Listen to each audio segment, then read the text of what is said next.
नाज़रीन किराम, 2025 के आखिरी लम्हात हैं।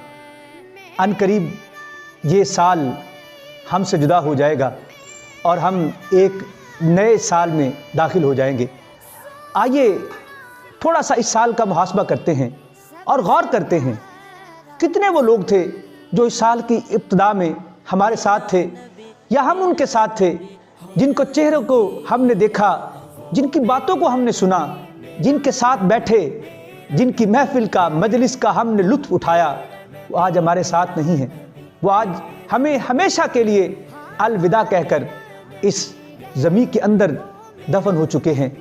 नाज़रीन किराम, वक्त हमेशा एक जैसा नहीं रहता। हमेशा हमने ही पिछले साल को अलविदा और नए साल को खुश आमदीद नहीं कहना। वो वक्त भी आने वाला है, वो लम्हा भी आने वाला है जिसमें हम नहीं होंगे। जिस तरह आज हम अपने गुजरे हुए लोगों को याद कर रहे हैं, दोस्तों को याद कर रहे हैं, हमें भी कोई याद करेगा, हमारे बारे में भी कोई गुफ्तगू करेगा, हमारी भी महफिल को कोई याद करेगा। आइए इससे पहले कि लोग हमें याद करें या शायद ना करें, हम अपने अमाल का मुहासबा करते हैं और देखते हैं कि मुसलमान होने की हैसियत से मैंने अपना गुज़श्ता साल कैसे गुजारा। 2025 में मैंने क्या किया, कितने अमल किए, नमाज़ें पढ़ी, रोज़े रखे, कुरान की तिलावत करता रहा, हुजूर सल्लल्लाहु ताला अलैहि वसल्लम पर दुरूद पढ़ता रहा, या मैं इनमें से कुछ भी नहीं कर सका। वो कितने फ़राइज़ थे जो अल्लाह ताला ने मुझ पर लाजिम किए थे, जिनकी मैंने अदायगी की और जो ना कर सका। कहीं ये ना हो कि जिस तरह ये साल गुजरा बेअमली में, अल्लाह की नाफरमानी में, दीन से दूरी में, हुजूर सल्लल्लाहु अलैहि वसल्लम की सुन्नत पर ना चलने में, तो कहीं ये ना हो कि आइंदा साल भी ऐसे हो।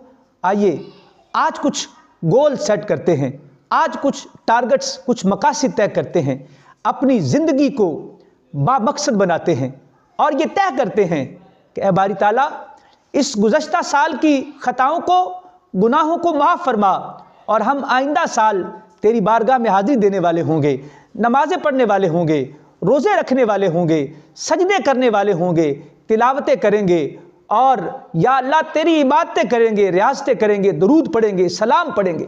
बस तू हमें इन नेक अमाल बजा लाने की तौफीक दे दे, हमें सआदत दे दे। और अगर आइंदा साल हमारा आखिरी साल हो तो हमें ये ज़रूर नेमत अता करना कि हम तेरे महबूब सल्लल्लाहु ताला अलैहि वसल्लम के दर पर हाज़िरी देने वाले बने। हमें मदीना शरीफ की हाज़िरी का शरफ़ अता फरमाना और हमें अपनी इताअत व इबादत और रियाज़त में अपनी ज़िंदगी गुजारने की तौफीक देना, और ना सिर्फ हमारे लिए, इस मुमलकत खुदादाद के लिए